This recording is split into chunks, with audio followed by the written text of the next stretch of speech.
Hey, Jim. Good morning. After the game, Rodney McLeod said that the Rams pretty much did exactly what you guys expected them to do. So, in a case like that, when you feel like you're prepared, what happened on the field to lead to that result?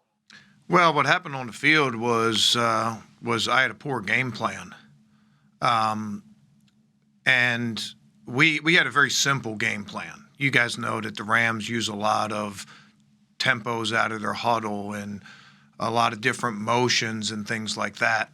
And the whole sort of theme was to try to make it as simple as we could, and we've had success with that in the past. But in an effort to do that, I also created a lot of conflict with what the guys were doing, and it gave them a lot of stuff to look at. And what I thought would make it easier didn't make it easier; it made it harder. And looking back on it, I mean, I came right in after the game and watched the tape. I really should have had a more complex game plan, and it sounds funny to talk about, but a more complex game plan would have narrowed the focus of each individual player. Would have made it more difficult to execute, but it would have narrowed the focus. And I think that we could have done that. We went to that after about 3 series. We made a little rally, but it was too late, and I take that on myself. It's my job to put the players in good positions, and particularly in the first 3 series, I didn't do a good enough job of doing that. And it looked like we were having miscommunications or different things like that. That wasn't the case at all. It was just guys having too big a scope of what they had to do in a particular play, and their attentions were divided. Playing a lot of that stuff the Rams do is a little bit like playing triple option football. You need a person on the dive, a person on the quarterback, a person on the pitch, all those different things. And that's sort of what you had to do to them, and that's where we got derailed, and I take 100% responsibility for that. Hey, Jim, if I could follow up, we lost you there a little bit. Oh, really? Um, Okay, sorry. yeah, that's I okay. had some really good I had some really good stuff right there, and I take nobody's going live right now, are they? Is anybody because my language might not be the best during this, so just a little forewarn. Go ahead, follow We up. are I'm sorry. live. Yeah, Yeah, no, if I can just follow up, if you come in with a game plan and then have to change it after 3 series, how much more difficult does that make it? we've done that before. I mean, you guys think back a couple years ago, we played the Giants, and we were trying to set an NFL record for about the amount of yards we gave up in the first half, and then we just said, look.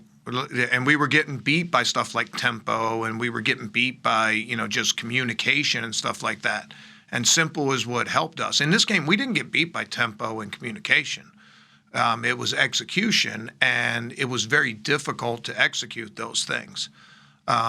Again, simple, but more difficult to execute. And we like I said, change it. That was probably 1 series too late on changing that. The first series, you're like, okay, we gave up a touchdown. Let's regroup. Second series, regroup. And then third series, it's like, we need to make a change right now. And I was probably a series too late on pulling the trigger and going to a different thing. Now, we went to a game plan that allowed the guys to focus more on their particular area, but it also became physically very difficult to execute because of all the traffic and the picks. And you saw plays we've given up, getting guys picked and things like that. That was a result of, sort of where we went. We had some success. We got the game back in hand. And then as it went on and on, it put our guys in some tough positions. And like I said, I take 100% of that on me. It's my job to put the guys in good positions. And I don't feel I did anywhere near a good enough job doing that. Go ahead, Bo, and then Tim. So, Jim, if it was an execution issue in the beginning of that game, is it fair to say that there's a correlation between that and having so many new pieces on the defense? No, I don't think so. I think that it was more execution come from, the what I was asking them to focus on and things like that. And I think I just divided their attention too much. Chase two rabbits, catch none. That kind of stuff. We had very experienced players make uncharacteristic mistakes. Rodney talked about himself. Guys like Brandon Graham, who's one of the best backside run defenders I've ever been around. We got gashed on a couple runs because Brandon didn't close the way that he normally closes.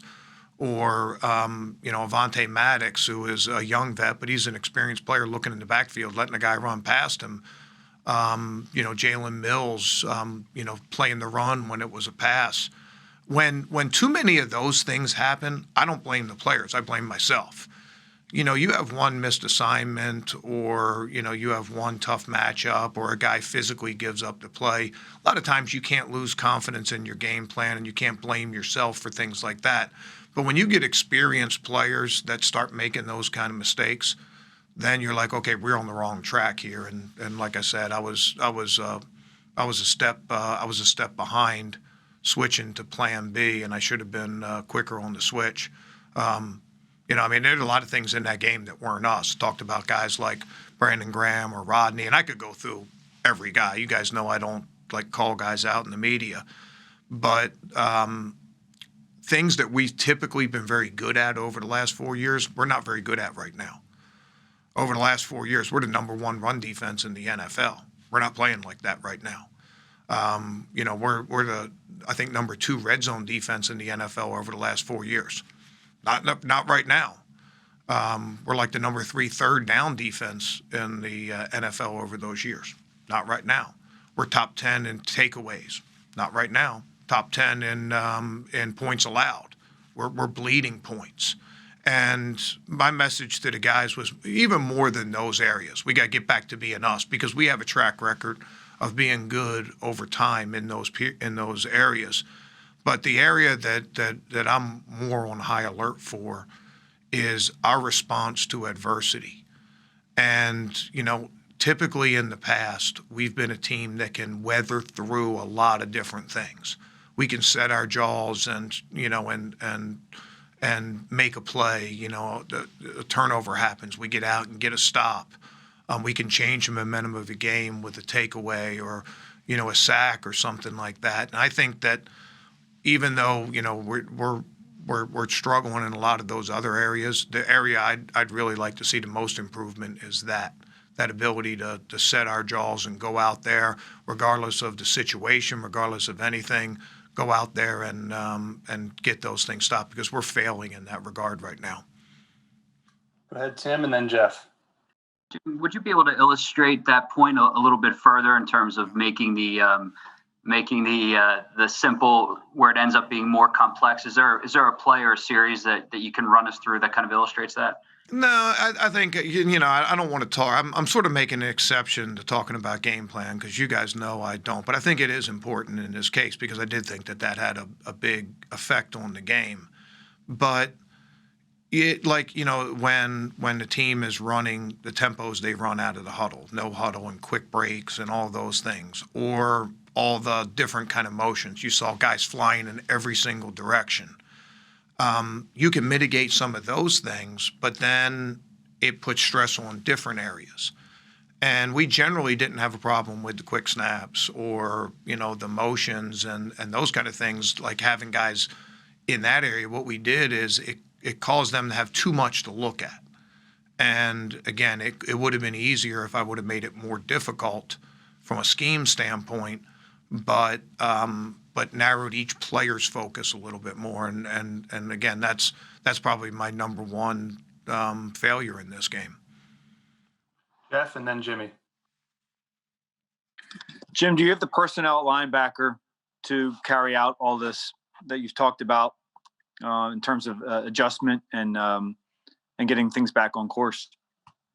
Yeah, I'm very confident in our players. I look at most of the plays in that game as I need to put them in better situations. Early in my career, we had a bad game. I was probably first or second year as a coordinator. And, after the game, I was really low, and one of the other coaches came up to me and said, like, what are you so low about? And I'm like, well, this happened. And he said, did you put him in good position? And I was like, well, yeah. And he goes, well, you can't do anything about a guy falling down or a guy missing a tackle or a guy, not jumping, not timing his jump right. He said, so if you feel like you've put him in good position, go home and get some sleep. Go back. He says, if you felt you put him in bad position, then you got some work to do.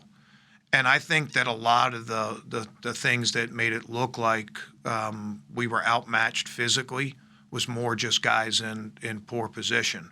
And there's different layers. One is I can help them more with scheme. I mean, it's easy to blame a player. A guy misses a tackle in the open field. Well, scheme, well, maybe we can give him a leverage tackle instead of making it a one-on-one by playing a different coverage there. Or maybe we can affect this area by doing something else. If we, do something here, then that player's not all alone when it comes to that. So there's a lot of different things that we can do. I think that we did have a tendency in this game that it's the age-old thing. Guys try to make a play, and when they try to make a play, you end up giving a play, and they were trying to shore up some areas. And as a result, we were being exposed in other areas. So I'm very confident in our guys. I'm very confident in our players. We just need to get back to our formula. I need to put them in better positions, and we need to keep improving over the course of the year. Jimmy and then Ruben. Hey, Jim. You mentioned the things that your defenses have done well the last few years. And I would add that tight ends have rarely hurt you in the past. But obviously, Higby had the 3 touchdowns Sunday. The Washington tight end got lost on the coverage bust week 1. So why are the tight ends hurting you now? I mean, everybody's hurting us right now. I mean, we got plenty of areas that we need to shore up. I wouldn't just put it on tight ends. They were all sort of different in this game. One was a little bit more of a execution thing. We were a step slow in getting to our coverage. Another one was just, the guy saw the wrong thing and really left us exposed.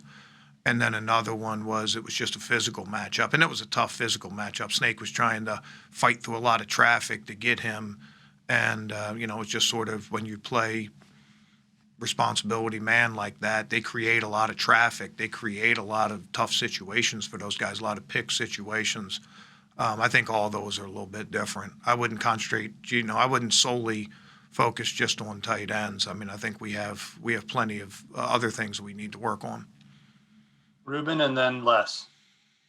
Hey, Jim, you talk about how a real hallmark of your group over the 4 years has been its ability to deal with adversity and work through it and rebound. How much of that can you coach, though? I mean, this is a new group. There are a lot of new guys. How do you find that in them? How do you get that out of them? No, I think that's the number one hallmark of coaching. I mean, anybody can go on Madden and copy some schemes or go to, Wikipedia and do that kind of stuff. That's not coaching. Coaching is understanding your players, what they do well, adjusting to the ebbs and flows of a season, those kind of things. I don't know where we are right now, but I know last year sometime I had checked, we don't give up 30 points very much. And at one point, again, I don't know where it is right now, but we were number one in giving up 30 points a game, meaning the fewest times we given up 30 points. And that's sort of my delineation of NFL and then a poor game. You give up 30 points, I don't think you can point to anything that you did well. And you guys know, I always feel like if we can keep it under 20, we've really done a good job. In that 20 to 30, it sort of falls into the NFL. But a lot of that is not scheme. It's not, anything other than just sort of, knowing yourself a little bit and knowing where your problems are and how to, bounce back from a bad game and how to also stop the bleeding during a game. Those kind of things. And like I had said in that other question, I think that's our biggest thing now. And I think that's the biggest thing with coaching. I've always felt like I had a pretty good pulse, our finger on the pulse of our guys. And, I need to do a better job of that. And I need to figure out, what our personality is. What we did good last year, the things that we did well against the Rams 2 years ago didn't necessarily carry over to this year. Every year is going to be different. You're going to have a different personality. You're going to have things that you're really good at, things that maybe, that you thought that you were going to be good at that you aren't. And I think that's probably more of a hallmark of coaching rather than, scribbling on a piece of paper and coming up with a blitz or a coverage scheme that's, that does something. I think it's more on a personal level and it's more on a human level. We've got time for a couple more, so we'll go to Les and then Mike. Hey, Jim. Speaking of the red zone, 7 of 9, the other team is so far in touchdowns.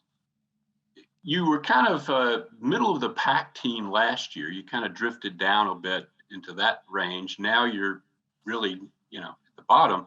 What is causing that? What is causing that drift? What's not being done as well as it was a few years ago? Well, I think anytime you're talking about the red zone, the first thing is stopping the run. Traditionally, the teams that are the best in the red zone on offense are teams that can run the ball, and traditionally the teams that are best on defense are teams that can stop the run. And I think that you see both of those things have correlated with us over the years. Like I said, we have a very good track record of being good in the red zone. The field is short. It's hard to throw the ball into some of those windows. We do a good job of closing those windows down, matching up a lot of the pick routes. We haven't got picked down there very much. And I think probably the biggest thing is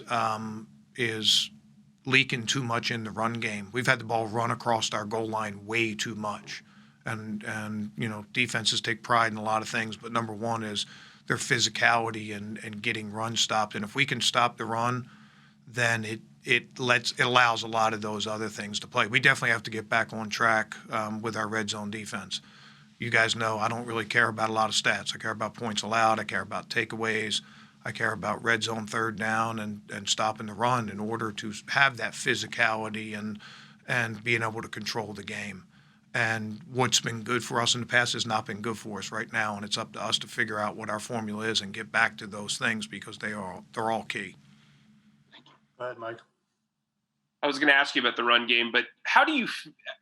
Is part of the evaluation process figuring out which personnel needs to be on the field? Does that mean that you could make some switches in personnel, or are you just solely taking this one as an execution?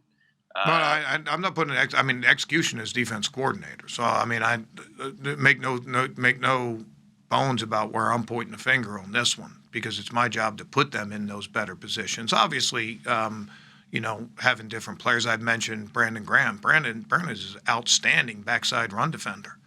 But when he started worrying about the boot too much, we started getting gash in that run. It's my job to narrow his focus a little bit more. Different things like that. I think that it's right now. I'm not thinking about different personnel. I'm thinking about getting the guys we have executing better, and I think that's my job, and that's our coaching staff's job. Players play, coaches coach, but I think that we can help that execution. With a better effort from the coaches. Thanks, Coach. Okay, guys. Sorry for the long answers.